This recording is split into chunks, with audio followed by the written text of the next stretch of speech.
This meeting of the Essex County Board of County Commissioners is hereby called to order. This meeting is being live streamed in addition to taking place in person. Roll call, Madam Clerk.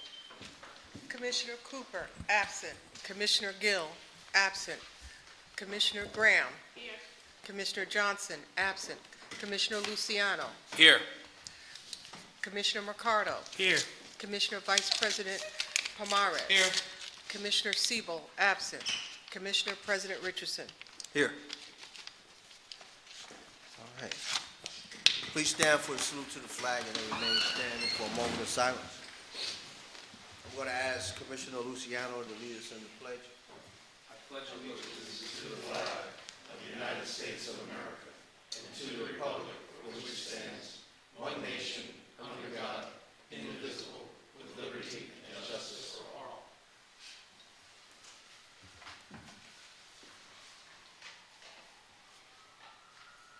Thank you.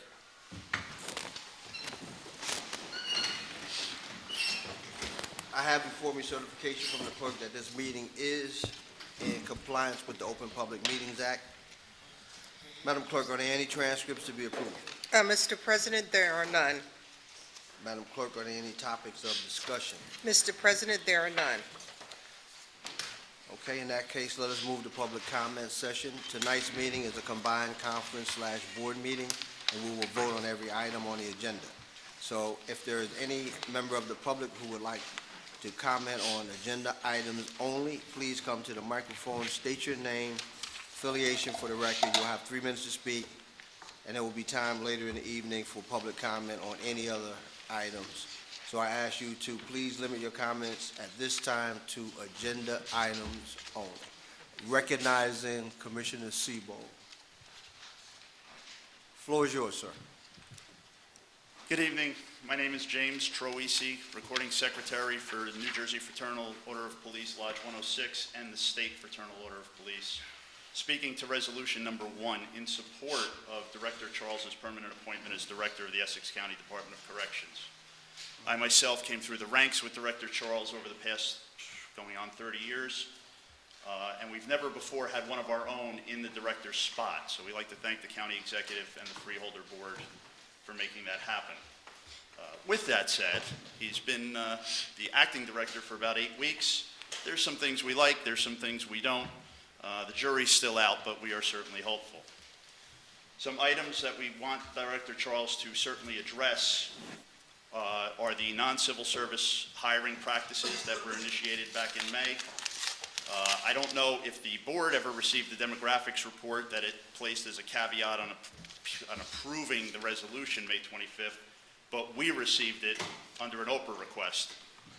It was limited to gender and ethnicity, and since a deputy warden's nephew was among the first 41 hired. Would you repeat that? The deputy warden's nephew was among the first 41 hired, the 41 that we discussed at length on the May 25th meeting. We would certainly like to know about residency, age, and education. There's no less than 10 open docketed cases under review by the Civil Service Commission regarding inappropriate titles and unqualified staff, almost all of which preceded Director Charles's appointment. More than 10% of the sworn staff still lacks the statutorily required PTC license to serve as officers. And I was also going to ask about the status of the Ambrose report that was due back in June, but I am told that it was delivered to the Hall of Records on Friday. So my question then becomes, when will it be publicly available? Or at the very least, we would certainly hope and expect that Director Charles would review it with us. That's all I have. Thank you. Thank you so much, and as is our practice, your questions will be answered in writing. I didn't hear you, sir. I said, as is our practice, all of your questions will be answered in writing. Thank you, sir. Very well. Anyone else for the public wishing to speak? Let the record reflect there's no one else at this time. So now we will move to move out of order, and we're going to take resolution number 6, which is from the Office of Management and Budget. Please read it into the record at a later time. Mr. Jackson. Good evening, Mr. President, members of the board. Our treasurer, Mr. Mohammed, will address this item. Want to recognize Commissioner Gill.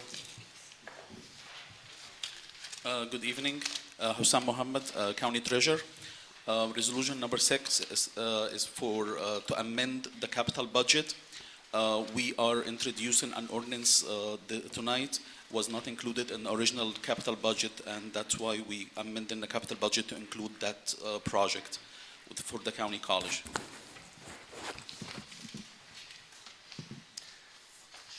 Mr. Anyanwu. No question. Mr. McInerney. No questions. Commissioners, questions or comments? Hearing none, need a motion and a second. So moved. Second.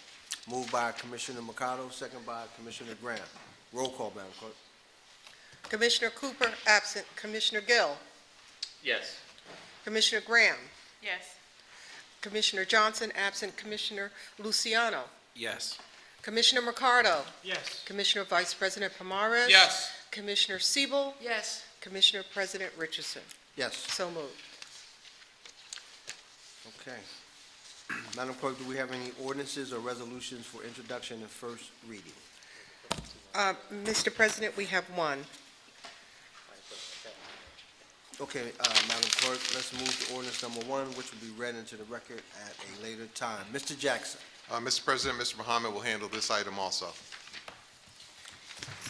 Good evening, Hussam Mohammed, County Treasurer. This ordinance is for providing for various capital equipments and improvements for the county college.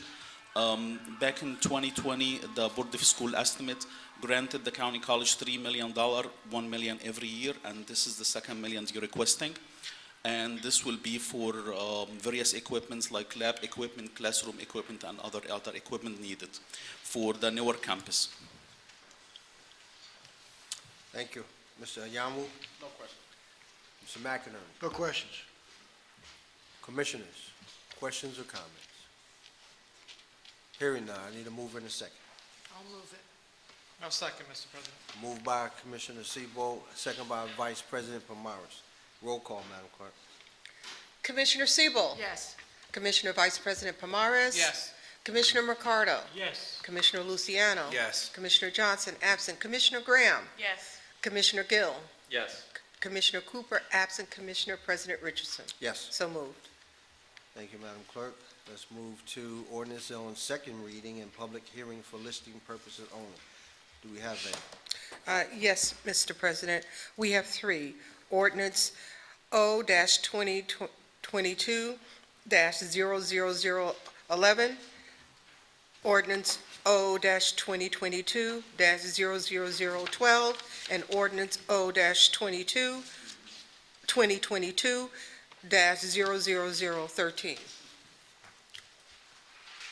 Thank you, Madam Clerk. Let's move to ordinance O-2022-00011, and it will be read into the record at a later time. I do hereby the public hearing on ordinance O-2022-00011 open.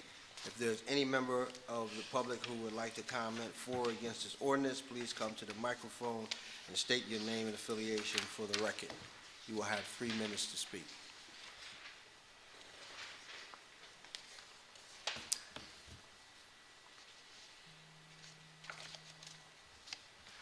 Let the record reflect there's no one wishing to comment. Mr. McInerney, No questions or questions. comments? Mr. Anyanwu. No questions. Commissioners, questions or comments? Hearing none, do I have a motion and a second to close public hearing on I'll move, Mr. ordinance President. O-2022-00011? And I have a mover, Vice President Pomares, and a second, Commissioner Mercado. Do I have the same mover and a second to approve the ordinance? Yes, Mr. President. Yes. Okay. Thank I'm you. sorry, Mr. Roll President, who's second? Commissioner Mercado. Thank you. Roll call, Madam Clerk. Commissioner Cooper, absent. Commissioner Gill. Yes. Commissioner Graham. Yes. Commissioner Johnson, absent. Commissioner Luciano. Yes. Commissioner Mercado. Yes. Commissioner Vice President Pomares. Yes. Commissioner Siebel. Yes. Commissioner President Richardson. Yes. So moved. Thank you, Madam Clerk. Let's move to ordinance O-2022-00012, and it will be read into the record at a later time. I hereby declare the public hearing on ordinance O-2022-00012 open. If there is any member of the public who would like to comment for or against this ordinance, please come to the microphone, state your name and affiliation for the record, and you will have 3 minutes to speak. Let the record reflect there's no one wishing to speak at this time. Mr. McInerney. No question. Mr. Nyanwu. No question. Commissioners, questions or comments? Hearing none, I need a mover and a second. I'll move it. Second. Moved by Commissioner Siebel, second by Commissioner Graham. To close the public hearing, do I have the same mover and a second? Yes. Yes. Thank you. Madam Clerk, roll call. Commissioner Siebel. Yes. Commissioner Vice President Pomares. Yes. Commissioner Mercado. Yes. Commissioner Luciano. Yes. Commissioner Johnson, absent. Commissioner Graham. Yes. Commissioner Gill. Yes. Commissioner Cooper, absent. Commissioner President Richardson. Yes. So moved. Thank you, Madam Clerk. Let's move to ordinance O-2022-00013, and it will be read into the record at a later time. I hereby declare the public hearing on ordinance O-2022-00013 open. If there are any member of the public who would like to comment for or against this ordinance, please come to the microphone, state your name and affiliation, and you will have 3 minutes to speak. Mr. McInerney. No questions. Mr. Nyanwu. No question. Commissioners, questions or comments? Hearing none, I need a motion and a second to close public hearing on ordinance O-2022-00013. I'll move it. I'll second. Moved by Commissioner Siebel, second by Commissioner Mercado. Do I have the same move and a second to approve the ordinance? Yes. Yes. Okay, roll call, Madam Clerk. Commissioner Cooper, absent. Commissioner Gill. Yes. Commissioner Graham. Yes. Commissioner Johnson, absent. Commissioner Luciano. Yes. Commissioner Mercado. Yes. Commissioner Vice President Pomares. Yes. Commissioner Siebel. Yes. Commissioner President Richardson. Yes. So moved. Thank you, Madam Clerk. Let's move to resolution number 1. Mr. President, if I may, just to remind the board that on Friday, this coming Friday at 10 o'clock at the park will be the ceremony with Senator Rice and the naming. So I just wanted to make the board members aware of that. At which park? You wanna- At Vailsburg. Okay. We knew that, but I just wanted you to say it. I'm sorry. 10 a.m. Yes, sir. All right. All right, let's move to resolution number 1, which is an advised consent nomination for the appointment of Ronald L. Charles as Director of the Department of Correction. Mr. Jackson. Thank you, Mr. President. The county executive and all of our team are very happy to present to the board Mr. Charles for the appointment of Director of the Department of Corrections. As Mr. Troisi very eloquently pointed out, he has a great track record and definitely comes from the ranks, and he has made an incredible impact in the first short term that he's been here. So we're very proud to present him to the board and ask him to come up and have some remarks and entertain your questions. Sure. Mr. Charles.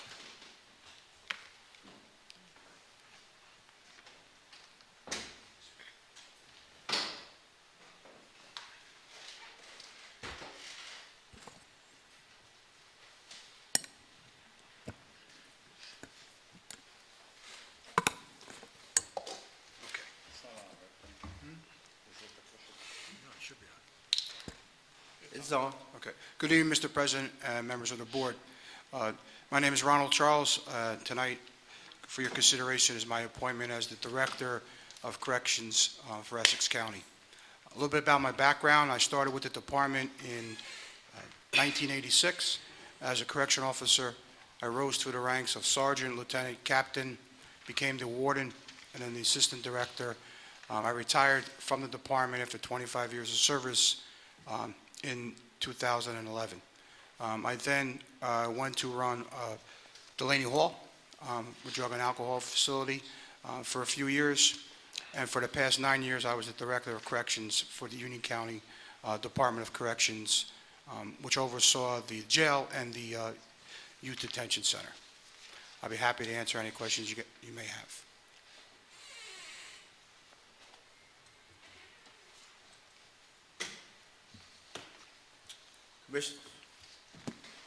Commissioner Siebel. Thank you very much. I've known Ron Charles for many, many years.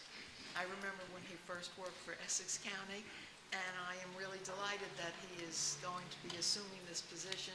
And he's very, very active in the town where he lives in West Orange. And without going into details, you were on the Board of Education, correct? Correct, yes. And you are running for town council, correct? Yes. Okay, and you're a terrific person, and I hope that everything comes to fruition. Thank you. Commissioners, any other? Mr. President. Commissioner Luciano. Thank you. Through you, Mr. President. I, too, like Commissioner Siebold, have known Ron Charles a long time. I want to say thank you to the administration. I think he's an excellent choice to run our facility.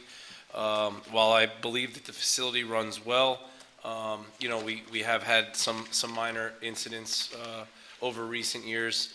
I think that it's great that we have a what I want to say, a hometown guy that's been with our department for years, rose through the ranks, also continues to live in Essex County, to come back home from Union County and still want to do it. So, Mr. Charles, Director, you know, best of luck to you, and you know our board is here to support you with whatever you need. Thank you. Thank you, Commissioner. Commissioner Gill. Thank you, Mr. President. I appreciate the offer of the diet soda. I'm trying to cut back. Thank you, Madam Clerk. So I appreciate that. Just wanted to, again, echo the comments of my colleagues about the credentials of Mr. Charles. Those are not in question. However, I do feel compelled to put this question on the record in terms of the other position that you're seeking, and you know, in terms of the council. You know, this position is at least in my experience here on the board, is a position that's a 24/7 position. It's really not. It's not limited to just the hours that the county is open, and would love to hear from Mr. Charles if he is successful in his pursuit to serve on the West Orange Town Council, what the allocation of his time would be between those responsibilities and the responsibilities to serve, you know, in this position. Great question. So, I served 6 years on the Board of Education in West Orange. At no time did those duties on the Board of Education, I don't see any conflict of time-wise. My commitment to the department and to the county for the past 30-something years of my adulthood has always been steadfast and first. I am at the jail right now, 10, 12 hours a day as I'm taking an assess and everything. That will continue until I put my full team in place. I put my reorganization together. I am available 24 hours, 7 days a week. My family is quite aware of holidays, missed holidays, missed birthdays, missed events, missed sporting events, emergency meetings. It's, you know, if anyone suffers, it's the family, right, that suffers, right, because they know, you know, for my entire adult life. So I started in corrections when I was 19. So I am prepared fully to make that commitment. My commitment to the, if I'm successful in that role, I don't see any conflict in that at all. So through you, Mr. President, and I appreciate that for sure, and it's less, I asked that question less, I don't see the two positions necessarily as a conflict, but just, you know, wanted to hear, you know, from you directly on, you know, how you think about the time commitment, you know, and definitely appreciate the time that your career in public service has, you know, and the impact particularly in the area that you have worked in, has probably had on your family. So I definitely appreciate that and respect that. I want to be clear, I don't see any conflict in the two positions themselves, other than this position, I think, is just, to me, out of some of our directorship positions, I mean, when you have an emergency across anything, it's all hands on deck, but this is a particular area that has been prone to have more unexpected situations than not, as I'm being diplomatic. I would agree with you on that, right. So secondly, Commissioner Luciano touched on it, but, I'm looking forward to, your perspective on what we're doing in the facility. So, it's great to have a perspective from someone who has been there, but also putting a new set of eyes on everything that we have in place. I'm sure you're very familiar with some of the many challenges that we've had over the last many years. Again, do not say that to indict any of the past leadership in any way, but clearly we've had our challenges, and I'm looking forward to hearing from you often about, what we can do to continue to deliver a first-class facility, so to speak. So congratulations, and look forward to working Thank with you, you. thank you, thank you. Mr. President, for you, Sure. I was remiss on two things. From a personal standpoint, I grew up in Belleville. I lived there till I got married at 31. For the last 27 years, my wife and I have been residents of West Orange, and I think that's important to know that, Essex County has been my home, not only the jail, but also, growing up in Belleville and living in West Orange. What I've been doing since my acting appointment in August, I've been assessing all operations of the facility, taking a hard look at first the fiscal part of it. I'm taking a look at the safety and security. We're going to be looking at the internal affairs. We're looking with the Nakamoto Group as far as reducing overtime. The Ambrose Group with their report, and the Civilian Task Force as well. And working with the Public Safety Committee, my goal is to make the facility the gold standard in corrections throughout not only New Jersey but the United States. That's my goal. I'm assembling a team who has the same philosophy there. There are going to be some hard choices we're going to have to make, and we're willing to do that and get things in order. So I just want the commission to know that's a little bit more about my philosophy and me personally here. Thank you. Vice President Pomares. Thank you. I would congratulate the administration on a very thorough search.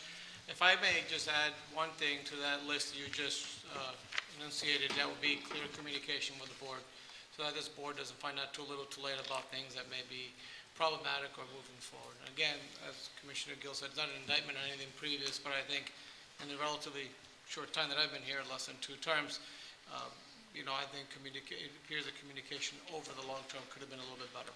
And so we'll ask that if you could perhaps visit that and, maybe learn about maybe what some of the communication breakdowns have been in the past. Okay. And so that, you can build on any of those things. Absolutely. Thank you. Thank you. Commissioners, any other questions or comments? So I'd like to make one. And congratulations, and we're always happy to see people who come through the ranks and work their way up. They have a real intricate knowledge of how things work, how operations work. I'm happy to see that you're going to be a hands-on guy. I heard you say you're working 10, 12 hours in the facility now. And it has been, Gil was politically correct. I may not be so. There's been a lot of issues in that facility, a lot of complaints, a lot of emails that we get continually in terms of how promotions work. They speak of cronyism. There's a lot of dissension among officers and how things work. And we definitely need to see some changes. Communication is going to be key. You know, we've had the director in here, and he say one thing, and then he'll have what's pirates on the phone who say something else. So they be at a live meeting contradicting one another. So I hope you put the right team in place so those types of things don't happen, and we get one clear message. But they need to know exactly who's going to be in charge and who's running stuff, right? It can't be this mix of 20 different people running the facility. If you're going to be the guy in charge, everybody in the facility needs to know that the buck stops here, because we're going to blame you. Absolutely. We're going to blame you because you're taking a job. So I wish you the best. We're going to work with you. Everything that you need, we're going to give you. We're not going to deny you anything that you need to make your job easier and the transition smooth. We're going to do those things. I need you to take a look at Delaney Hall, too. There's a lot of issues in Delaney Hall. So I don't know who oversees. You will be overseeing Delaney Hall as well? Yes. Okay, good. So we need you to put your stamp down. We need people to know that you're in charge, and these are the things they need to do. So the Ambrose report and the Yakamoto report, so how much of that is just advisory, or are you going to have to do what they suggest? Is it just advising consent? Is it just advisory documents? I haven't read the full Ambrose report just yet, but they've made critical recommendations on critical findings. They've made, I don't want to say plain recommendations, but ordinary recommendations as well, and there's suggestions in there. I did get a chance to work with them over the last 2 or 3 weeks about some of the input. Some of the things that they're calling for recommendations, I've already put in place. I've already put those things that I felt that needed to be addressed right away. I've corrected some of those deficits. I've put corrective action in place on some of those things, and we continue to evolve. The Nakamoto report, as far as the staffing goes, is going to be a big help as I set the reorganization together. There are a new table of organization coming out. There's going to be responsibilities of sergeants, lieutenants, and captains that they're not used to. The officers are going to have we're going to concentrate on security and safety for everyone, not only for the staff, but also for the inmates themselves. I think we've gotten away from that a little bit, in my opinion. So we're going to address those things. If I may, I want to address your concern. There will be no question that if I'm approved tonight, who's in charge. I understand my responsibility. I understand what the county executive and administration and this board has approved for me. I believe I'm responsible. I've dedicated my life to this profession. I will continue to do so. I'm going to put a team together to correct some of what I believe are some of the ills that are happening there from an operational standpoint and from a staffing standpoint. I look forward to working with the Ambrose Group in the future, this board and the county administration in making sure that things are run above board, transparent, and fair and safe to everyone. Thank you. That's all we ask. Right. And I know you're the man for the job. Thank you. All right. Commissioners, any other questions or comments?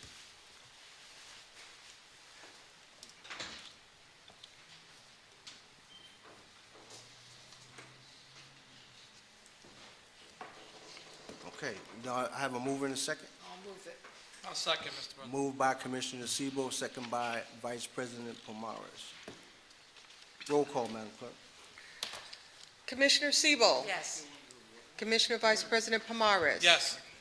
Commissioner Mercado. Yes. Commissioner Luciano. Yes. Commissioner Johnson, absent. Commissioner Graham. Yes.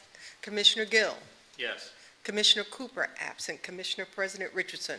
Yes. So moved. Congratulations and welcome. Look Thank forward you. to working Thank with you, you. everyone. Thank you. I'm going to need your cell phone, though. Thank you. All right. Let's move to resolutions 2 through 5 and 88, which are budget insertions and will be read into the record at a later time. Mr. Jackson. Mr. President, we have, as you said, we have 5 budget insertions this evening. The first one is $150,000 from the Zoological Society of New Jersey for the Turtleback Zoo operations, and this is money that will be used to pay vendors for goods and services to the zoo. The second one is also for the South Mountain Recreation Complex. This is for the Enhancement Fund, and these funds are used, $100,000 are used for maintenance, landscaping, and tree work at the facility. The fourth one is an insertion from the New Jersey Department of Transportation for our 2023 transportation plan of pavement that we do throughout the county in the amount of $9,801,223. And this will fund our 2022 transportation road improvements, and there's no match for this. The fifth one is an insertion of revenue from Division of Housing and Community Development for the CDBG program year 2016 to 2021 in the amount of $2,057,064. This funding is going to go for road rehabilitation of Stuyvesant Avenue from South Orange Avenue in Newark through Irvington to the Union County border. And number 88 is the insertion of revenue from the State of New Jersey Department of Human Services. This is for the area service plan that we do every year. This amount is $2,304,819. As you may recall, the board already approved and received approximately $5 million earlier this year. This is what they call the mid-year, mid-year allocation. And again, in the amount of $2,304,819. Thank you. Mr. Anyanwu. No questions. Mr. McInerney. No questions. Commissioners, questions or comments? Hearing none. I need a mover and a second to take resolutions 2 through 5 and 88 as one. I'll move it. Moved by Commissioner Mercado, second by Commissioner Grant. Roll call, Madam Clerk. Commissioner Cooper, absent. Commissioner Gill. Yes. Commissioner Graham. Yes. Commissioner Johnson, absent. Commissioner Luciano. Yes. Commissioner Mercado. Yes. Commissioner Vice President Pomares. Yes. Commissioner Siebel. Yes. Commissioner President Richardson. Yes. So moved. Thank you, Madam Clerk. Let's move to resolution number 7, which is from the Office of Management and Budget, and will be read into the record at a later time. Mr. Jackson. Mr. Muhammad will handle this item. Good evening, Hussam Mohammed, the County Treasurer. This resolution is to authorize the county to obtain short-term funding through the New Jersey Infrastructure Bank for ordinance number 2205. That ordinance was for the renovation of 3 county bridges. The ordinance was adopted back in April of 2022. Thank you. Mr. Anyanwu. Mr. McInerney. No questions. Commissioners, questions or comments? Hearing none. I need a motion and a second. I'll move, Mr. President. I'll second. Moved by Vice President Pomares, second by Commissioner Mercado. Roll call, Madam Clerk. Commissioner Siebel. Yes. Commissioner Vice President Pomares. Yes. Commissioner Mercado. Yes. Commissioner Luciano. Yes. Commissioner Johnson, absent. Commissioner Graham. Yes. Commissioner Gill. Yes. Commissioner Cooper, absent. Commissioner President Richardson. Yes. So moved. Thank you, Madam Clerk. Let's move to resolutions 8, 86, and 87, which are from the Department of Citizen Services, and will be read into the record at a later time. Mr. Jackson. Thank you, Mr. President. Director Richardson Green will handle these items.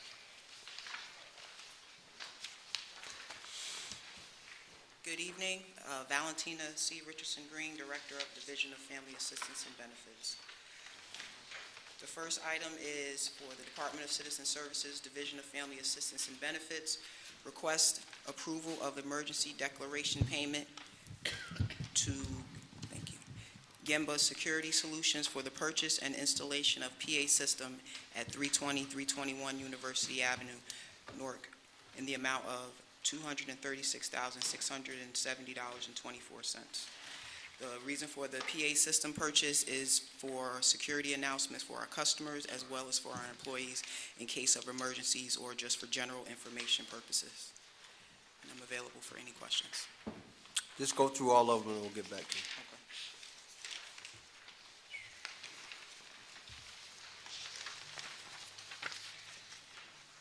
Department of Citizen Services, Division of Family Assistance and Benefits, approval of contracts to provide emergency shelter and transitional housing services for homeless individuals and families, 24-month contract, amount not to exceed $34,790,740.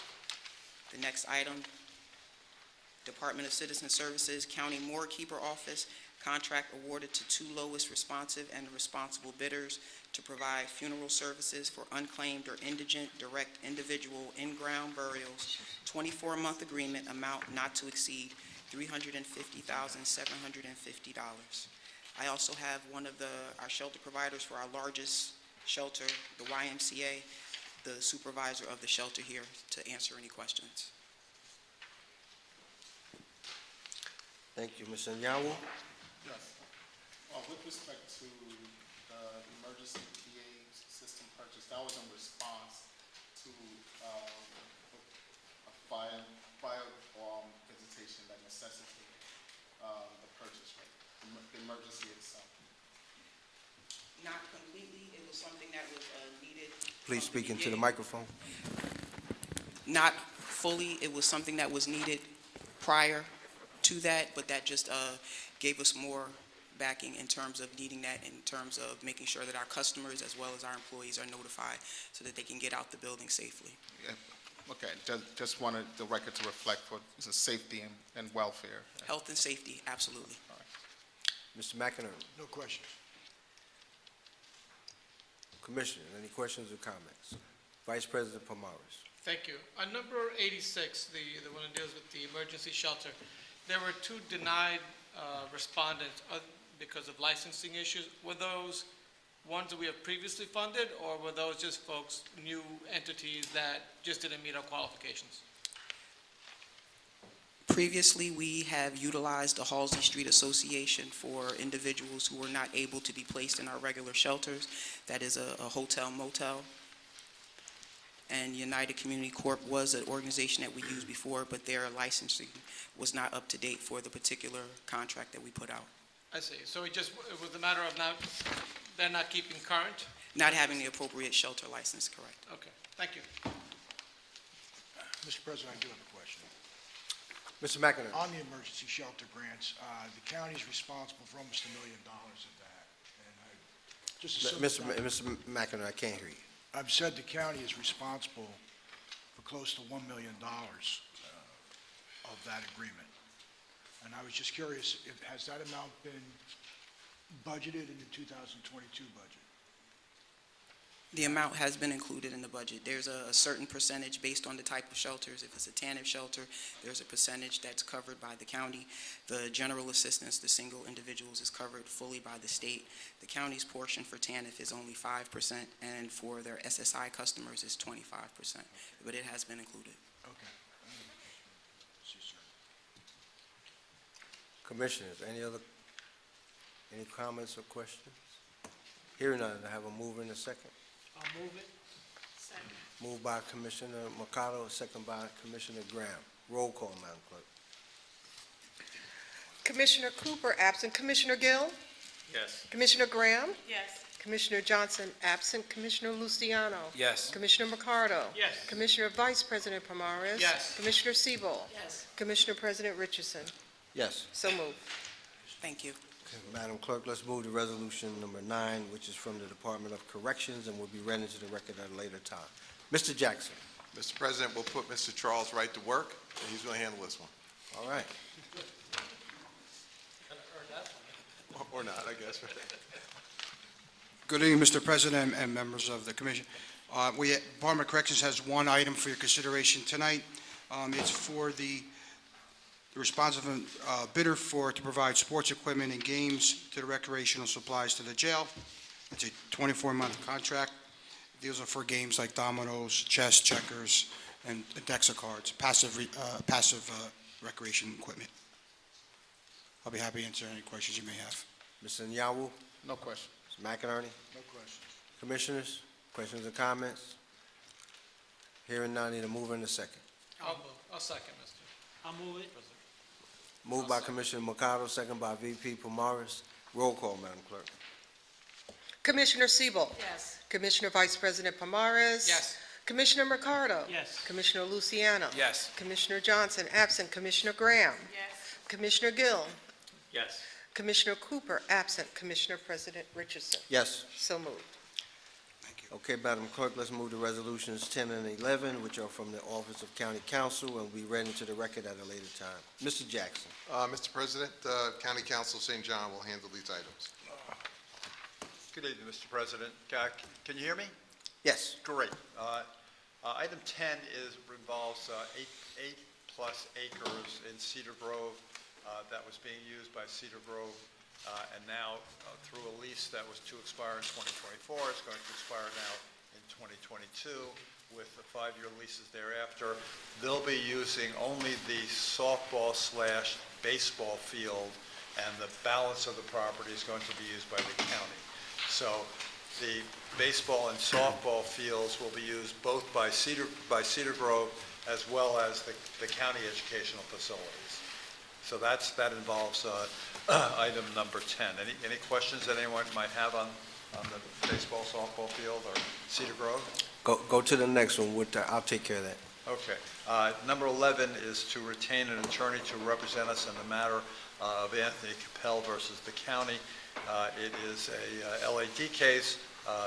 I'm recommending that we hire the same firm that is representing the county on another LAD case, so that they do not have to be brought up to speed on the parties or the discovery that was tendered in that matter. And A, they've done a good job on the other matter, and B, I think it's going to save us some money.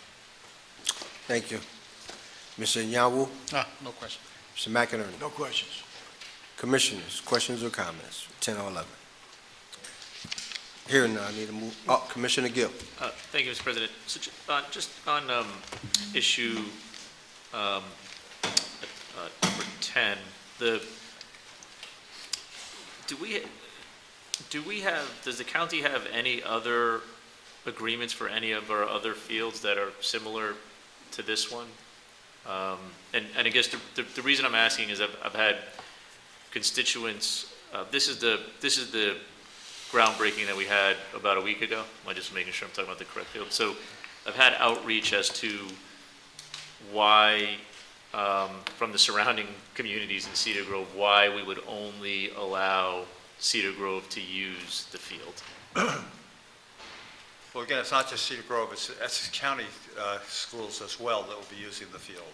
Right, but we're prohibiting any other, so we're prohibiting any other surrounding communities from utilizing outside of those two? Do we have any other? Yeah, let me ask your first question, Yeah. excuse me. Yeah, we do, and I'm too new to tell you which ones they are, but I Yeah. have been working on agreements since I got here. Someone says, please look at the VOTEC agreement. Does anyone remember the VOTEC baseball agreement?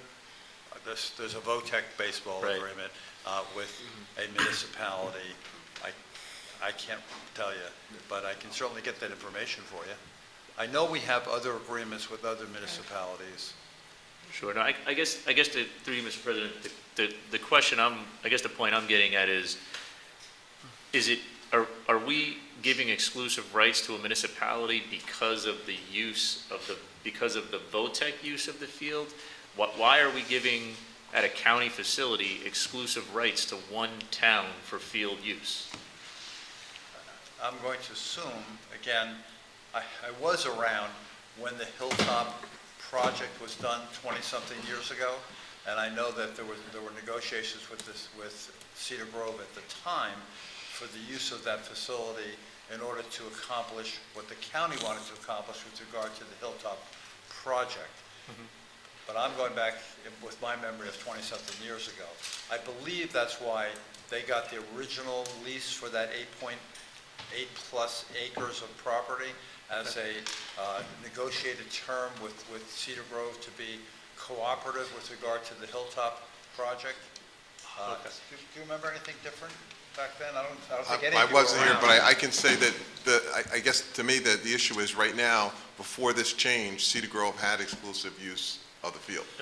So in return for giving that up and also allowing us to use the field for the school, for West Caldwell, the quid pro quo, if you will, would be that they maintain that sense of exclusivity, but allowing us to use it, but not losing what they had. So they're not giving up completely the fields. They had it exclusively before. So is it- There's no change. I can't, Commissioner, I can't tell you why Yeah. that many moons ago, why that was done. I have no idea, but that was reality at the time.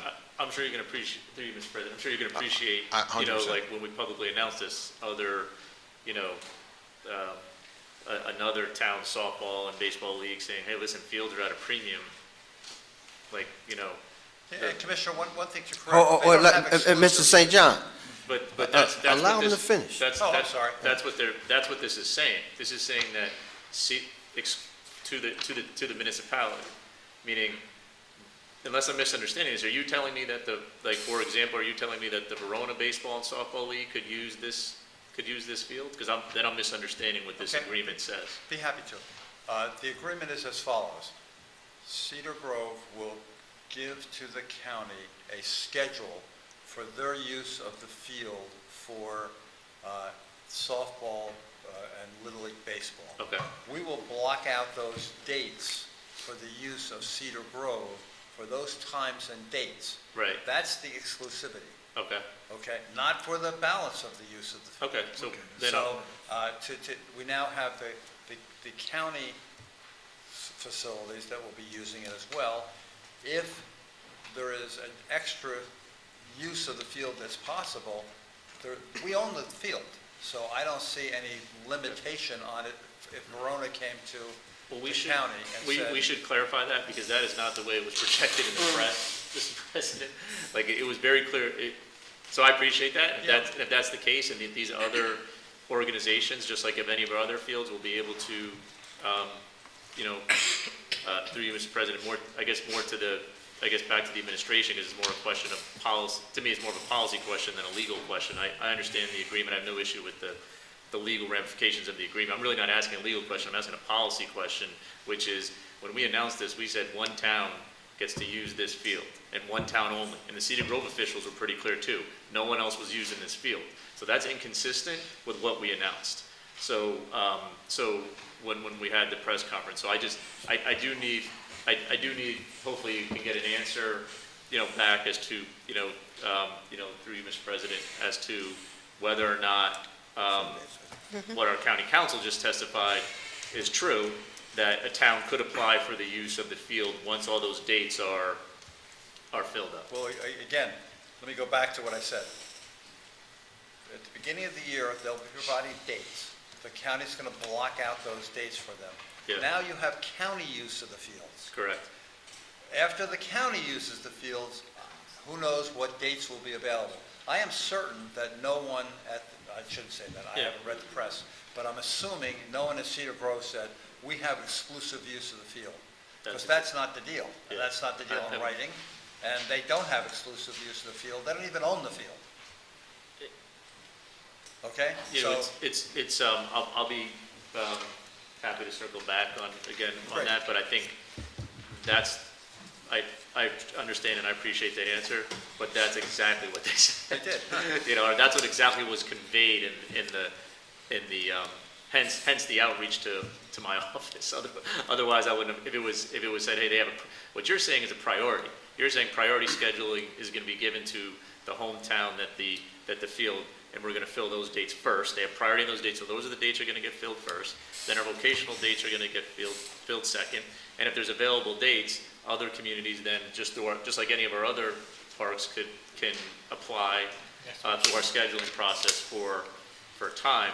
So I think I understand that point, but it was conveyed differently when we made the announcement. And and that distinction to me is important. And by the way, if that is the policy, my own opinion, I'm fine without the policy. I just want to understand why in this particular situation, you're telling me it isn't, but even if it is, I want to understand, if it's just because of vocational use, the leaseback agreement, whatever. I just want to understand a little bit better why we made that decision, because this sets a precedent. Again, we're about to finish 3 or 4 other fields. So, when we finish a multi-purpose field, for example, in my hometown of Montclair, and Glenfield Park is finished, does that mean that we're going to have an agreement where only the nonprofit sports leagues in Montclair get the first crack at the dates at Glenfield Park? Is that what we're saying? I don't know anything about Glenfield Park. Through you, Mr. President. Mr. Nyawu. Yeah, while inartful, to your point, Commissioner Gill, in subsection 1, it is clear that in the event that the Cedar Grove requests the use of the field on any non-scheduled dates, it is completely within the discretion of the county to consider that request. So it is county property, and when it's outside the schedule, they have to make the requests. Okay. Fair enough. Okay. Thank you. See if you can get Montclair locked in too. Go for it. I'll move it. Thank you. I need a second. This is going to be the easy one. Okay. This is for resolutions 10 and 11. Moved by Commissioner Luciano. Who's second? Commissioner Graham. Roll call, Madam Clerk. Sports are important. Commissioner Cooper, absent. Commissioner Gill.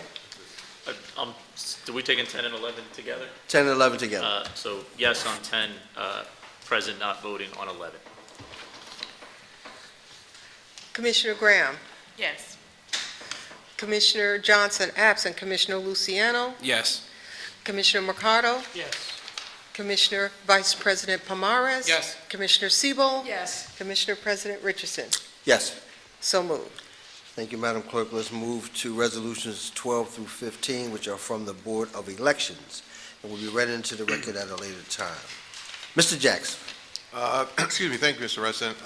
As you know, there's a dynamic duo at the Board of Elections now, the Executive Director and the Deputy, Ms. Amos and Mr. Franzi. They're doing a great job, and they have a couple of items for the Board to consider this evening.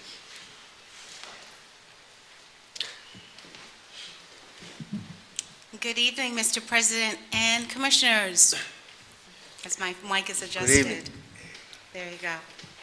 All right, my partner's in his seat, but this is the first time I'm before you. A pleasure to be Please here. put your name on the record Nicole Amos, and your affiliation. clerk of the board. Thank you. So good night to everyone.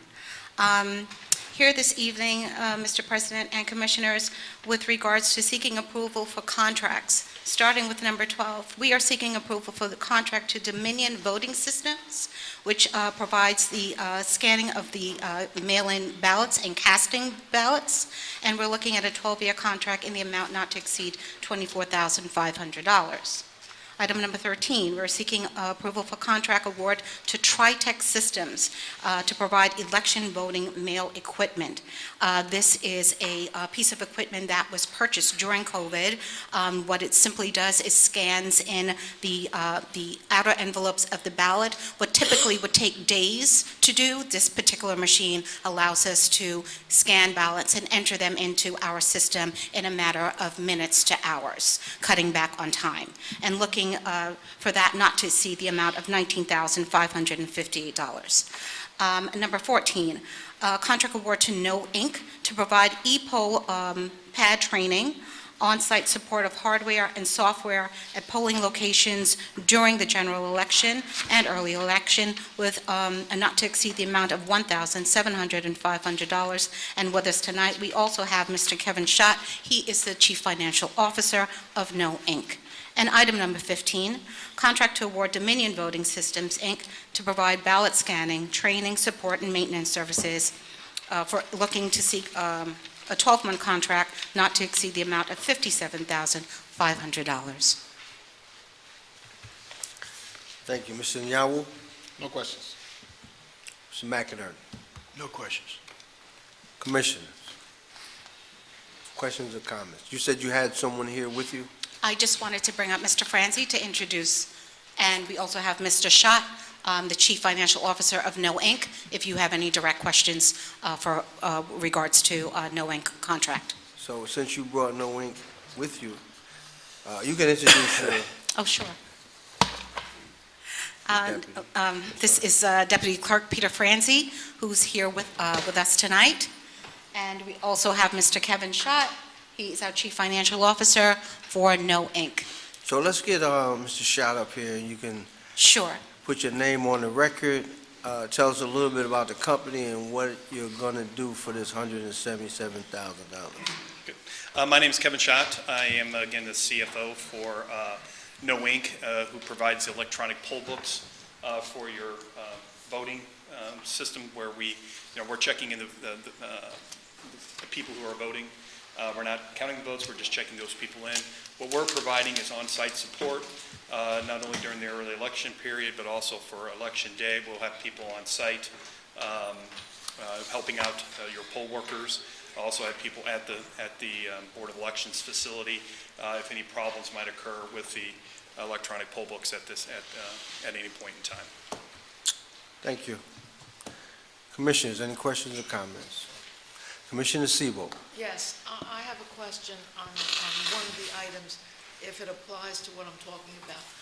Under the new regulation, people who send in their ballots ahead of time, in the past, they couldn't be opened or counted until after Election Day. Under the new rule, the ballots can be opened ahead of time, but not counted. But then on Election Day, they will promptly be counted. Is one of these machines going to apply to what I'm talking about? So yes, Commissioner Siebold. Please put your name on the record. Nicole Amos, Clerk of the Board of Elections. So yes, to answer your question, you're absolutely right. We do now have the ability to start opening the ballots 5 days before. Correct. However, we will not be counting until the day of. And the vendor that we will be using for that is Dominion Voting. Is that one of these items? Yes, that would be item number, item number 15. Thank you very much. So that applies to what I'm talking about? Yes. Okay, and that way the ballots can be counted very quickly? That is correct, yes. Yes. Because they're open and We will ready? be prepped, we will be ready to go, correct. Okay, so Yes. we won't have to wait as we had to in the past number of elections, That hours and is days. absolutely the goal, that we will be able to report out earlier. Wonderful, thank you. Yes, thank you. Mr. Nyawu, No questions. McInerney, No questions. Commissioners, any other questions, comments? I need a motion and a I'll second. move it. I'll second. Moved by Commissioner Siebel, second by Commissioner Mercado. Roll call, Madam Clerk.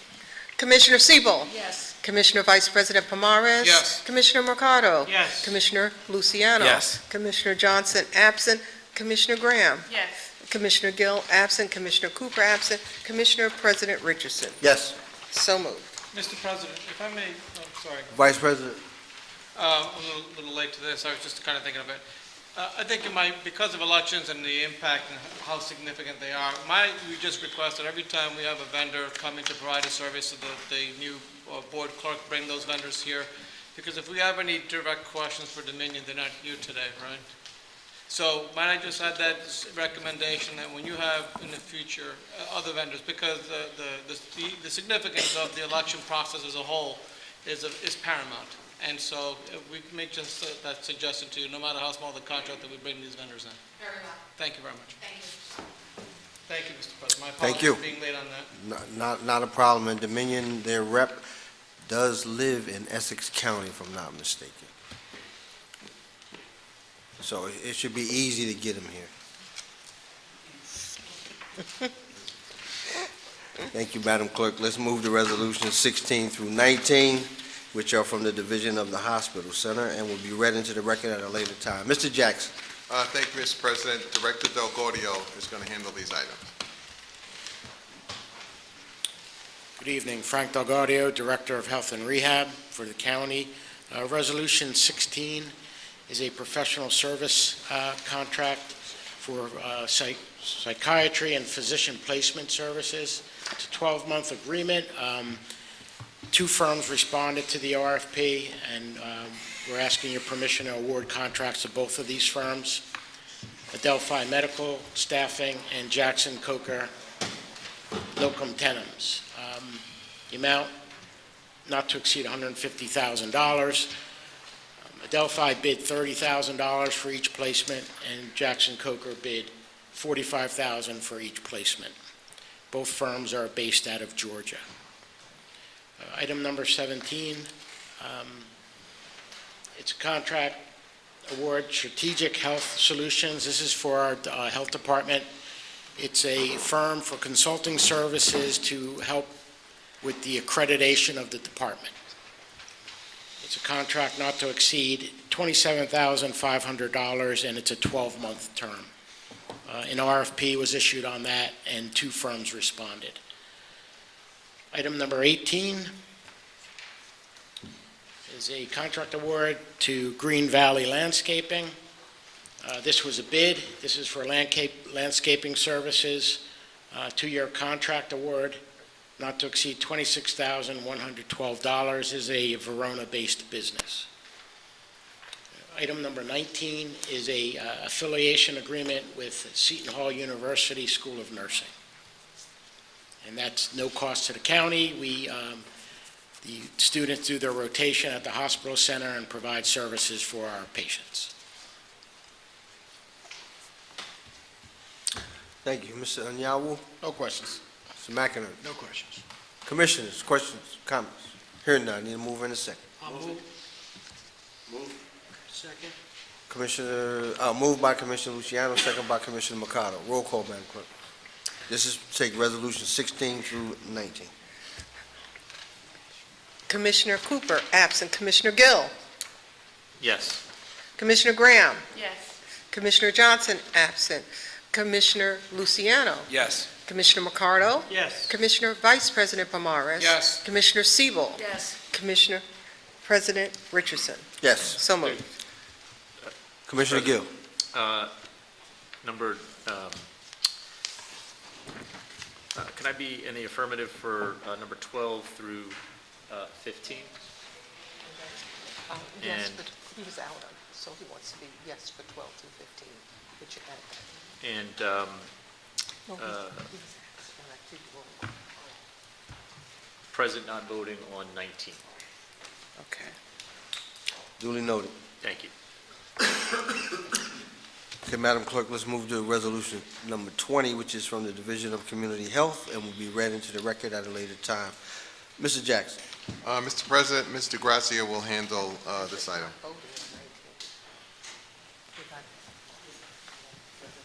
Good evening. I'm Colette DeGrazia, Program Monitor with the Division of Community Health, Office of Addiction Services.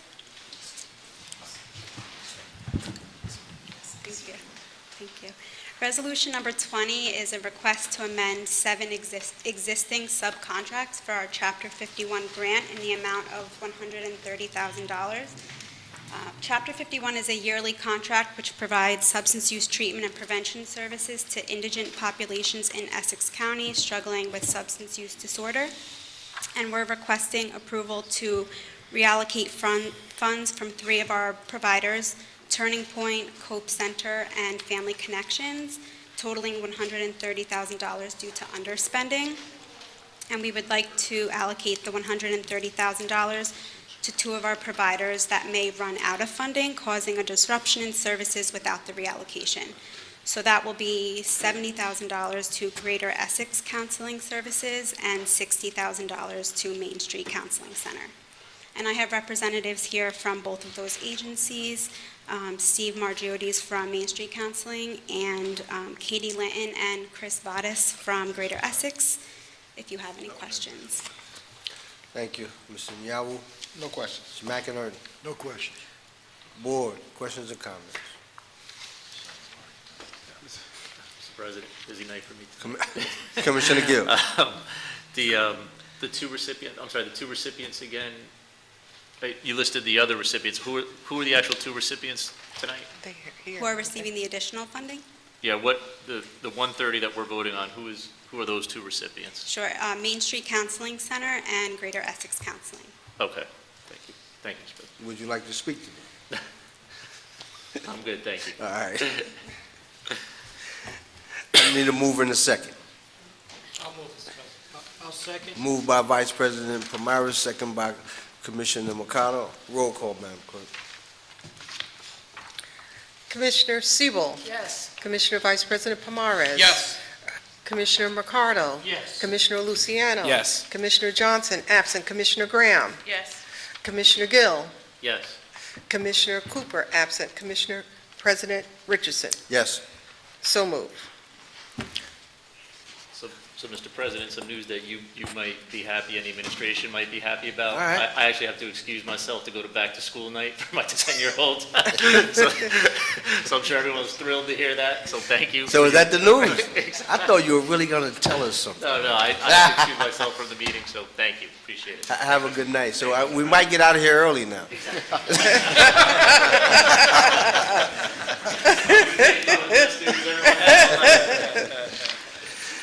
Okay, Madam Clerk, let's move to resolutions 21 and 22, which are from the Division of Training and Employment and will be read into the record at a later time. Mr. Jackson. Mr. President, Ms. Van Dyke and Ms. Caldwell are going to address these items. Good evening, Commissioner President and Commissioners. Josette Van Dyke, Contracting Manager for Division of Training and Employment. We are requesting to receive approval to do self-directed training for individual training accounts with various vendors. That's number 21. For us not to exceed $2,500,000. That will be a year-long contract. And number 22 is for on-the-job training. And that is also a year-long contract for $1 million. Mr. Nyawu. No question. Mr. McInerney. I had a question on the $1 million grant. Do the employers get paid Yes. the $1 million from the grant? They actually get paid those amounts? It's 50-50. Name for the record. Please put your name on the record each time you speak. Josette Van Dyke, Contract Manager. It's a 50-50 split. The companies will pay half, and we pay the other half of the salary. Okay, it's the salaries that the $1 million grant goes towards? Correct. Okay, and what are the typical employers that participate in the program? April Caldwell, WIOA Services Manager. They're across any industry. Because it's state funded, we tend to lean towards in-demand careers in any industry that is in demand. Well, I mean, can you just give me like a few? This would be the first time we've done OJT, so we have never done it before. Okay, No. that's a fair point. That's a fair answer. Yes. Thank you. Commissioners, any questions or comments?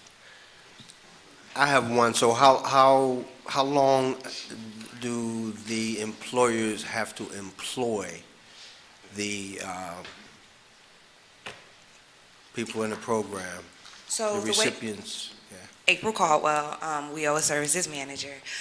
So the way that it works is that we ask the employer the OJT contract period is a maximum of 6 months, but we ask the employer to keep the individual for at least 1 year. Okay, so I'm definitely going to be, so should this pass tonight, when does it actually start? We are currently right now setting up all of the steps and getting the individuals. Our plan right now is to start it in November. Okay.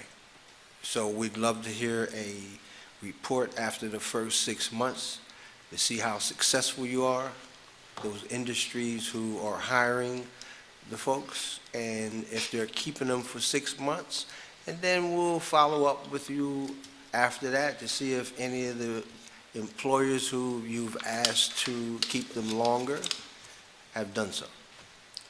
So get your pencil sharp and let's, well, they don't really use that anymore. You get those keyboards together.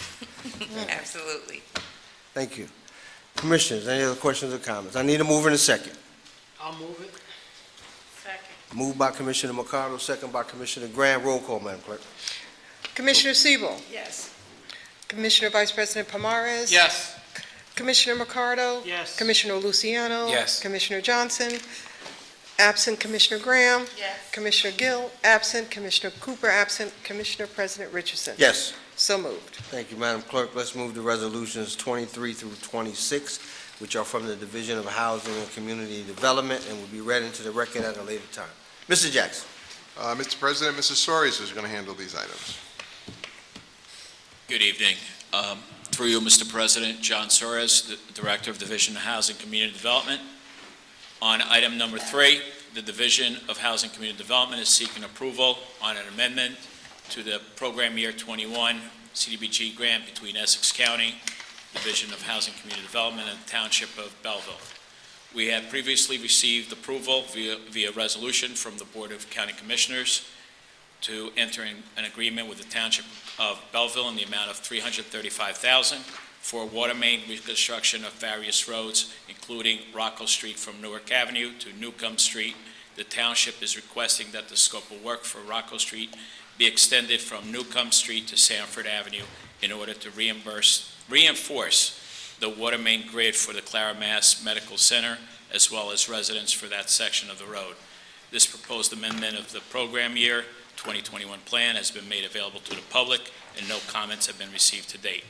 Total CDBG funding will not change from the original award of $335,000. Item number 24. Excuse me. Bless you.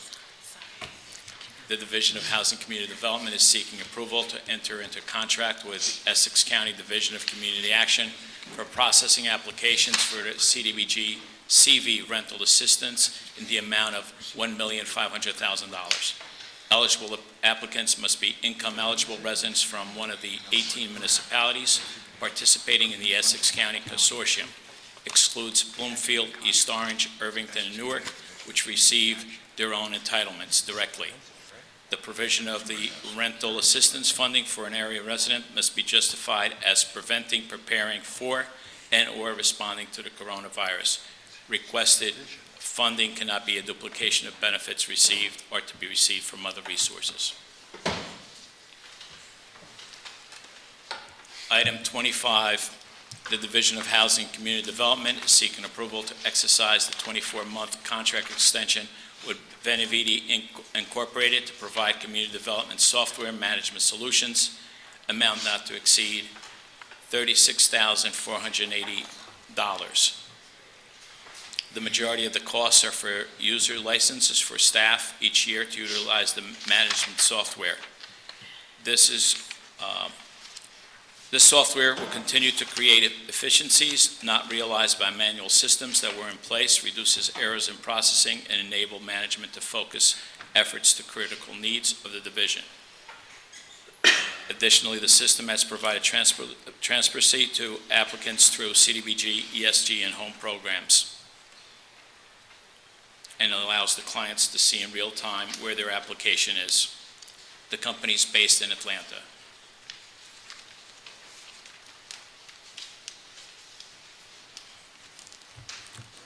Item 26, the Division of Housing and Community Development is seeking approval to exercise a 24-month contract extension with Beneviti Incorporated to provide community development software management solution, amount not to exceed $23,400.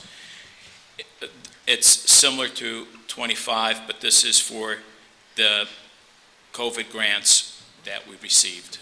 So it's separate from the normal programs that we administer. Thank you. Mr. Nyawu. Yes, with respect to the CDBG CV rental assistance program, are there like compliance mechanisms in place to safeguard against the duplication of the state and federal resources already provided? Through you, Mr. President, yes, there are a system called HIMIS that we will have to check to verify to make sure that they're not getting funding from another source. Thank you. Mr. McInerney. Oh, with regard to the same contract there, this is with the Essex County Division of Community Action? Through you, Mr. President, yes. Okay. Is that, because the language of the resolution that I saw was that the county seeking approval to contract with the Essex County Division of Community Action. Is that a separate entity? Is that separate from Essex County? Through you, Mr. President, I'm not sure. It's through the Division of Community Action. Yeah, it was the wording of the resolution that Okay. threw me off. It says if the county is entering into a contract with itself. Maybe it's just the wording. Through you, Mr. President, possibly is. We're learning the process as we've had changes. Commissioners, any questions or comments? Hearing none, I need a mover and a second to take resolutions 23 through 26. I'll second. Moved by Commissioner Sebo, second by Commissioner Mercado. Roll call, Madam Clerk. Commissioner Cooper, absent. Commissioner Gill, absent. Commissioner Graham. Yes. Commissioner Johnson, absent. Commissioner Luciano. Yes. Commissioner Mercado. Yes. Commissioner Vice President Pomares. Yes. Commissioner Siebel. Yes. Commissioner President Richardson. Yes. So moved. Thank you, Madam Clerk. Let's move to resolutions 27 through 33, which are from the Department of Parks and Recreation, and will be read into the record at a later time. I don't know how you got to the beginning of the list. You should be at the very end. Joshua Zays, Essex County Parks. My last name starts with a Z, so I'm very used to that. I think we should do reverse alphabetical order next time. Number 36 is authorization to use the Essex County Recreation and Open Space Trust Fund to fund the Brookdale Park field improvements, amount not to exceed $1.8 million. This is one of the funding sources for item number 36, with which Public Works. This is 27. I am sorry. It's okay. Item number 27 is the partial funding source for item number 36. Next time, we're going to make sure you are last. So 27 is the funding source for number 36, which will be discussed in detail shortly. Number 28 and 29 are related. 28 is the funding source for 29. 28 is allocation from the Recreation Open Space Trust Fund of $70,000 to fund the Rutgers Cooperative Extension Program.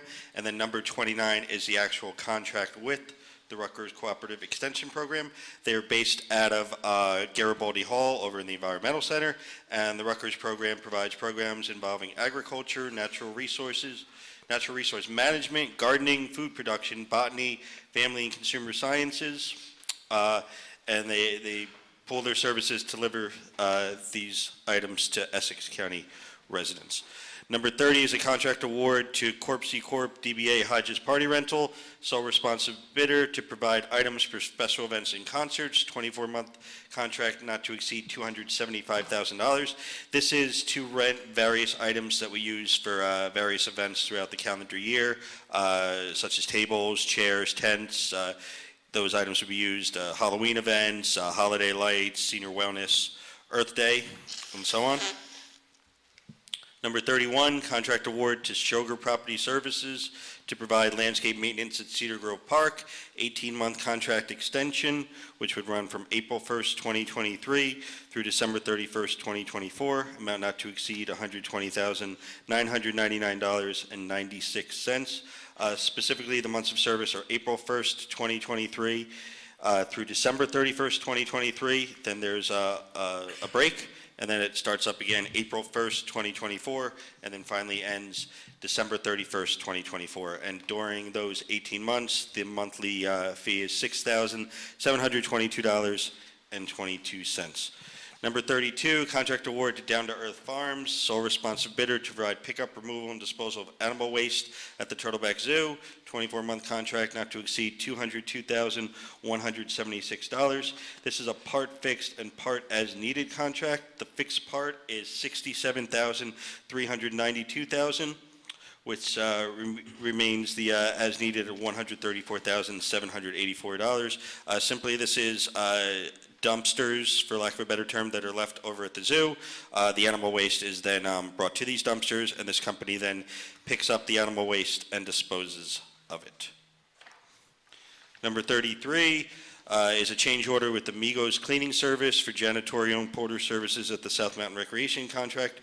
We're looking to add an additional $36,420. Simply put, we just underestimated the amount of hours we would need the services of this contract, and that's due to various events and facility rentals. Happy to answer any questions the board may have. Mr. Nyawu? No questions. Mr. McInerney? No questions. Commissioner Sebo? Thank you. On September 13th, we had a meeting of the Open Space Advisory Board, and the minutes from that meeting are included in the material which everyone received, and many of these items were discussed and voted on, and the full details are in the minutes if you're interested in the specific details dealing with each of these resolutions. Thank you. Commissioner Sebo, would you like to move this? Yes, I will. How did you know? I'll second. This is to take resolutions 27 through 33 as one, moved by Commissioner Sebo, second by Commissioner Mercado. Roll call, Madam Clerk. Commissioner Sebo? Yes, and of course I see Josh all the time. Commissioner Vice President Pomares? Yes. Commissioner Mercado? Yes. Commissioner Luciano? Yes. Commissioner Johnson, absent. Commissioner Graham? Yes. Commissioner Gill, absent. Commissioner Cooper, absent. Commissioner President Richardson? Yes. So moved. Thank you, Madam Clerk. Thank you. Let's move to resolutions 34 through 42 and 84 and 85, which are all from the Department of Public Works and will be read into the record at a later time. Mr. Jackson. Mr. President, Mr. Antonio, whose name begins with an A, will start this one. Good evening, David Antonio, Department of Public Works. Item number 34 is the award of a 2-year contract extension option to American Wear in an amount not to exceed $310,000. American Wear will continue to furnish and clean uniforms for the Department of Parks and the Department of Public Works. Item number 35 allows for the adoption of the 2023 Annual Transportation Plan program and the submittal of an executed grant agreement to the New Jersey Department of Transportation in the amount not to exceed $9,801,233. This program will fund the roadway resurfacing of the following county roads: Eagle Rock Avenue in Roseland, High Street in Nutley and Bloomfield, South Orange Avenue in Livingston, Milburn, South Orange in Newark, Chancellor Avenue in Newark and Irvington, Laurel Avenue in Livingston, Little Falls Road in Fairfield and North Caldwell, East Passaic Avenue in Bloomfield, Mountain Avenue in Caldwell and North Caldwell, Horseneck Road, and Pier Lane, both in Fairfield. Item number 36 is an award of contract to Land Tech Group to install the new synthetic fields at Brookdale Park. This contract will not exceed $3,590,725, nor will it exceed 120 days in duration. Land Tech's group's bid was the lowest of the 5 received, and Mr. Jim Chimento of Land Tech Group is here this evening to introduce his firm, talk about the project, and answer any questions the board may have. Good evening. I'm Jim Chimento. I'm the project manager with the Land Tech Group. I'm the past president and owner of JC Landscape Construction, and I built many projects with the County of Essex, including Cedar Grove Park, if you recall. But I'm now with the Land Tech Group. So anyway, I'm here to speak about Brookdale Park and the award on it, should if anyone have any questions. Mr. Nyawu. No questions. No questions. Commissioners, so I have one. So Land Tech Group, you guys, they do a lot of work in Essex County. Yes. The name comes across a lot. How many Essex County residents do you employ? I couldn't give you a total number. The company's Give me a pretty guess. pretty large. I don't know, probably under a dozen. But we do work with labor unions too, so we can always request. So which unions do you work with? Local 825, local 472 laborers. Very good. All right? Absolutely. All righty. Thank you very much. No, We thank done? you. Have a good night. David Antonio, Department of Public Works, item number 37. It's an award of contract to Hannah's Mechanical Contractors to perform the replacement of the HVAC rooftop units atop the Essex County Police Academy building in Cedar Grove. This contract will not exceed $638,500 and will last 240 days. Hannah's Mechanical Contractors bid was the lowest of the three received, and Stephen Hanna from Hannah's Mechanical Contractors is also here this evening to introduce his firm and answer any questions the board may have. Hello, everybody. My name is Stephen Hanna. I'm the Chief Operating Officer of Hanna's Mechanical Contractors, Inc. We're located in Milltown, New Jersey. We've been in business since 2006. You're from where in New Jersey? Milltown, New Jersey, 08850. It's right next to New Brunswick, East Brunswick area. We are primarily general construction, mechanical, electrical, plumbing contractors. We primarily focus on public and government entities. Our primary focus we do is K through 12, county work, federal work, you name it, libraries, et cetera. So I just, Mr. any Nyawu? questions? No questions. Mr. McInerney? No questions. Board? Are you a union shop?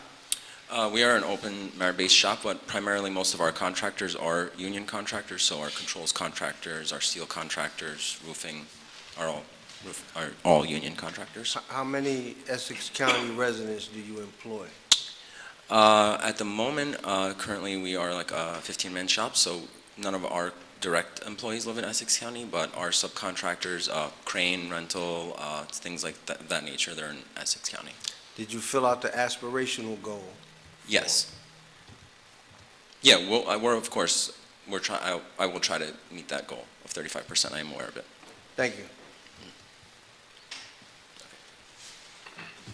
David Antonio, Department of Public Works, item number 38, will award the contract to provide and fix truck and specialized vehicle tires to the two lowest submitted bids.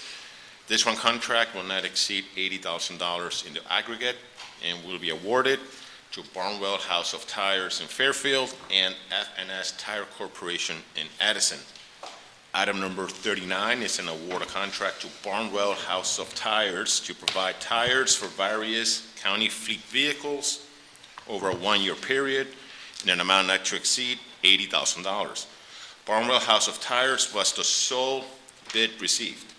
Item number 40 is an award of contract to 5 responsible and responsive bidders to provide auto and light truck parts for the county's vehicle fleet over a 2-year period in an amount not to exceed $400,000 in the aggregate. The 5 vendors are P&A Auto Parts, Superior Distributors, Buy Right Wise Auto Parts, Route 23 Auto Mall, and the Parts Authority. Item number 41 allows for a 2-year contract to be awarded to the 4 responsive and responsible bidders to perform mechanical repairs to county fleet vehicles in an amount not to exceed in the aggregate $400,000.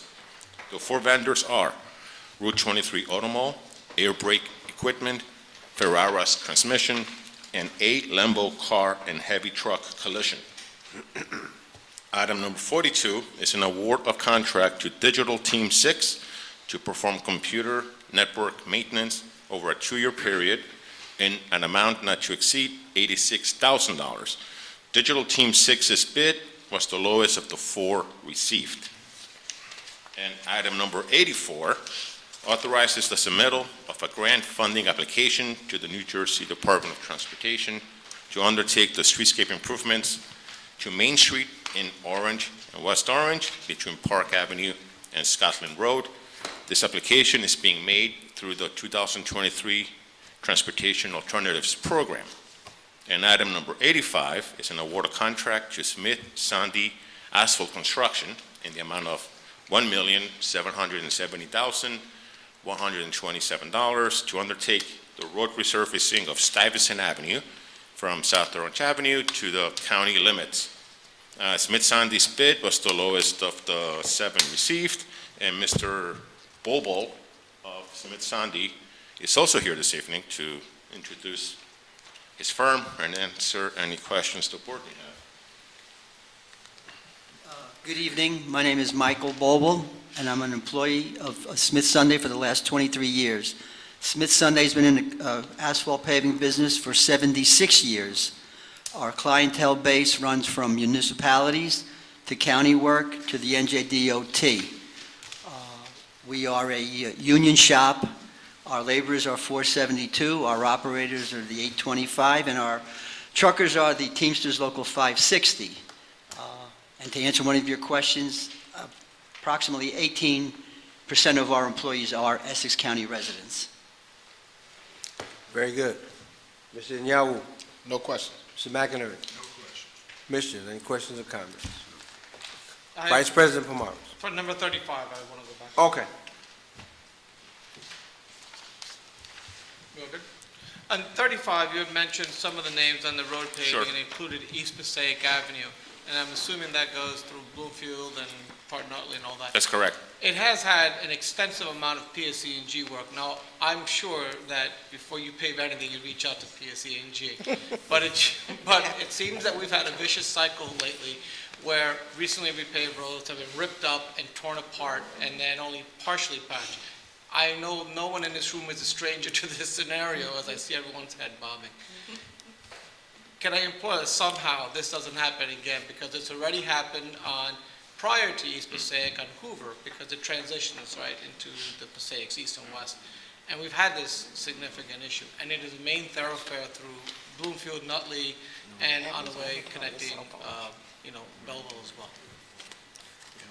What can we do to ensure they're not going to rip it up the moment you pave it? Through you, Mr. President, the Department of Public Works, in particular the Division of Engineering, is always in great discussions and coordination with the utility companies, including public service.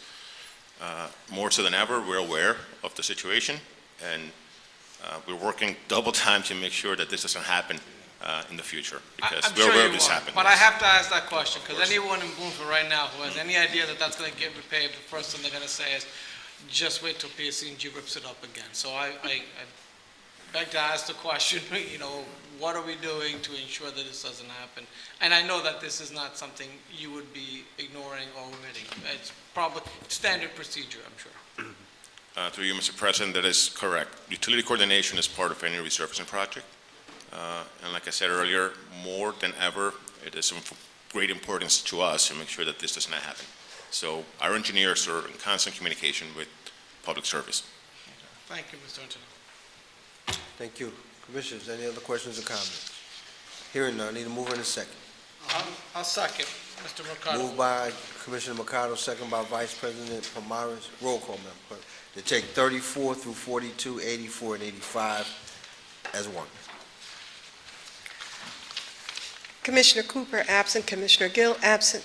Commissioner Graham? Yes. Commissioner Johnson, absent. Commissioner Luciano? Yes. Commissioner Mercado? Yes. Commissioner Vice President Pomares? Yes. Commissioner Siebel? Yes. Commissioner President Richardson? Yes. So moved.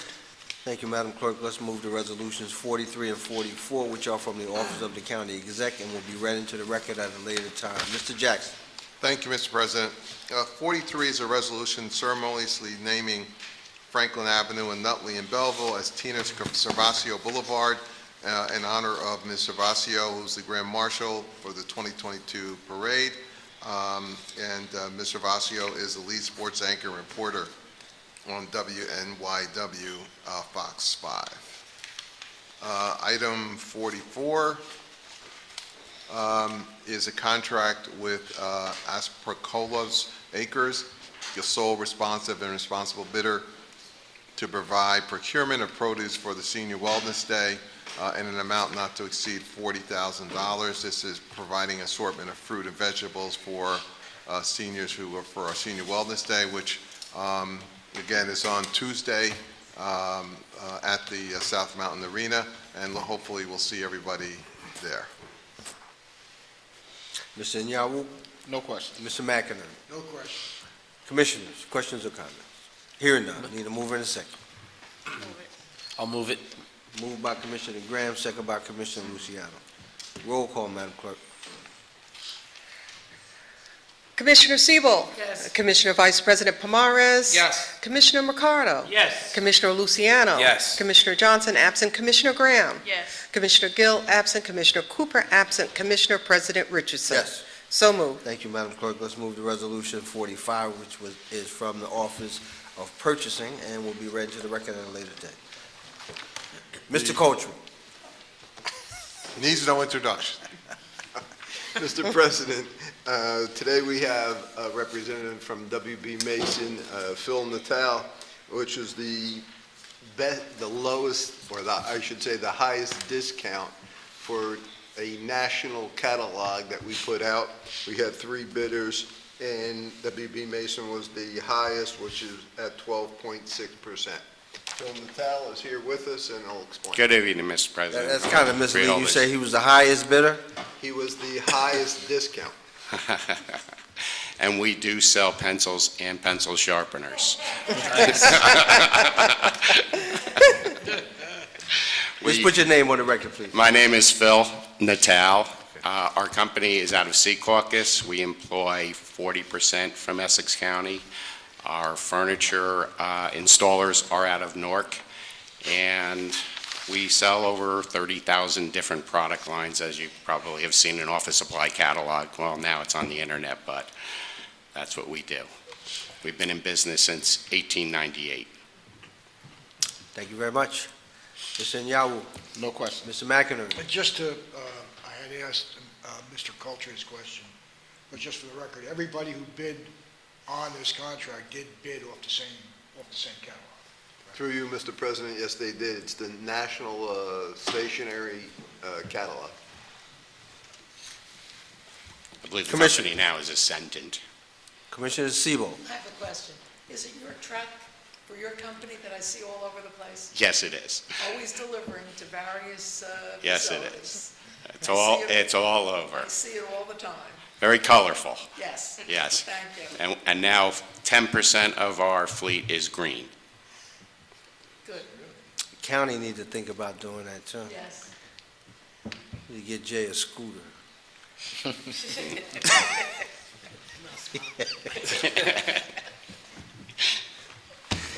Where do you get your water from? We bought a spring up in Maine, and that's about all I know as far as where they get it. Okay. They went out and bought a spring some 5 years ago, I assume it was at the time, and they went with the name Blizzard, of course, because we have a Blizzard paper, which is an ultra-white paper, and it just coincided for the water. Thank you very much. You're welcome. Commissioners, any questions or comments here? None. Need a mover in a second. I'll move it. I'll second. Moved by Commissioner Sebo, second by Commissioner Graham. Roll call, Madam Clerk. Commissioner Cooper, absent. Commissioner Gill, absent. Commissioner Graham. Yes. Commissioner Johnson, absent. Commissioner Luciano. Yes. Commissioner Mercado. Yes. Commissioner Vice President Pomares. Yes. Commissioner Siebel. Yes. Commissioner President Richardson. Yes. So moved. Thank you. Madam Clerk. Let's move to Resolution 46, which is from Office of the Sheriff, and will be read to the record at a later time. Mr. Jackson. Mr. Coulter. Mr. Coulter. Mr. President, the sheriff is requesting approval of a competitive contract for canine medical services, which would be from 3 to 5 years for various services for the canine. Approximately 15 animals are currently housed there, and they have issues like adults, from, being sick, having a cold, to major surgery. Mr. Ziawu. See, this is the first time we've had this for K-9 medical services, right? The reason we're asking for a competitive contract, it allows you just to go out for 5 years. And like human beings, the animals have extended care needs, and that's why we need more than a one-year RFP. Okay, thank you. Thank you. Mr. McInerney? No questions. Commissioners, questions or comments? Hearing none. Moved by Commissioner Pomares, Vice President Pomares, second by Commissioner Mercado. Roll call, Madam Clerk. It's for 46. Commissioner Siebel. Yes. Commissioner Vice President Pomares. Yes. Commissioner Mercado. Yes. Commissioner Luciano. Yes. Commissioner Johnson, absent. Commissioner Graham. Yes. Commissioner Gill, absent. Commissioner Cooper, absent. Commissioner President Richardson. Yes. So moved. Okay, Madam Clerk, let's move to resolutions 47 through 83, which are accommodations, memoriams, and proclamation resolutions, and they will be read into the record at a later time. Commissioners, any questions? Hearing none, need a mover and a second. Move. Second. Moved by Commissioner Luciano, second by Commissioner Mercado. Roll call, Madam Clerk. Commissioner Siebel. Yes. Commissioner Vice President Pomares. Yes. Commissioner Mercado. Yes. Commissioner Luciano. Yes. Commissioner Johnson, absent. Commissioner Graham. Yes. Commissioner Gill, absent. Commissioner Cooper, absent. Commissioner President Richardson. Yes. So moved. Thank you, Madam Clerk. Okay. Let's move to board committees.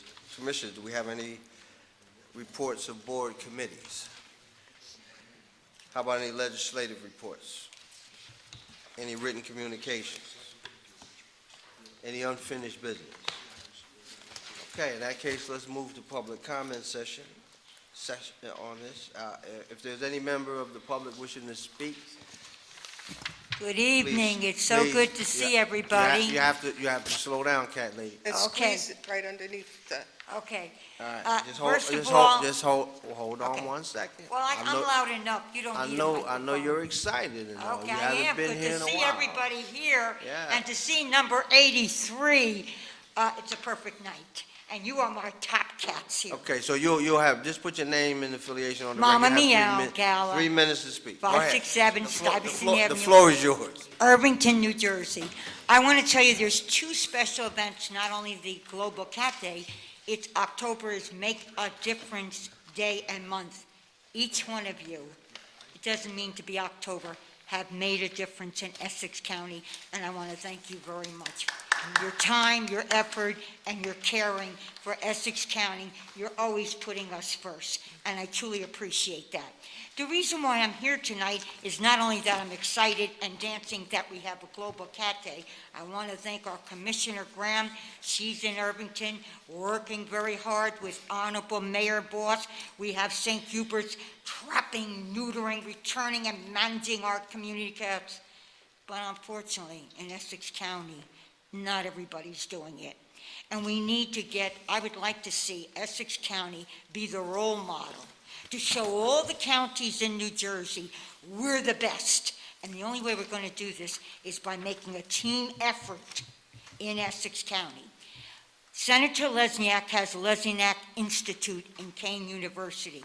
He'd be glad to work out with some kind of program that we can start getting this going, that Essex County can be the role model for all the counties in New Jersey, that we understand community cats need to be trapped, neutered, vaccinated, and also to be adoptive if possible. Orange doesn't do it. East Orange, they have the shelter, and they have their nonprofit groups working as much as they can. But if we could get united, it would be a beneficial effect. I was hoping Commissioner Cooper was going to be here, because we are working hard, but it's like scattered, like you say, President Richardson. We need to focus on one goal, and then this way we can, step by step, reach our entire objective. So thank you again. I truly appreciate it. I know you heard all the cats going meow, meow, meow. Top cats are you. I appreciate you. Thank you very much for seeing a problem and finding a solution and going boldly out. Thank you again for your time and effort. And again, you make a difference, each and every one of you. Thank you. Thank you, Mama Meow. All right, let the record reflect that there are no other persons from the public wishing to speak at this time.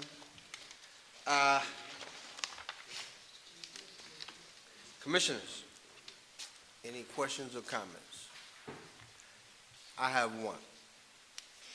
Mr. St. John, we did speak about in our leadership meeting about compelling vendors to fill out the aspirational goal form.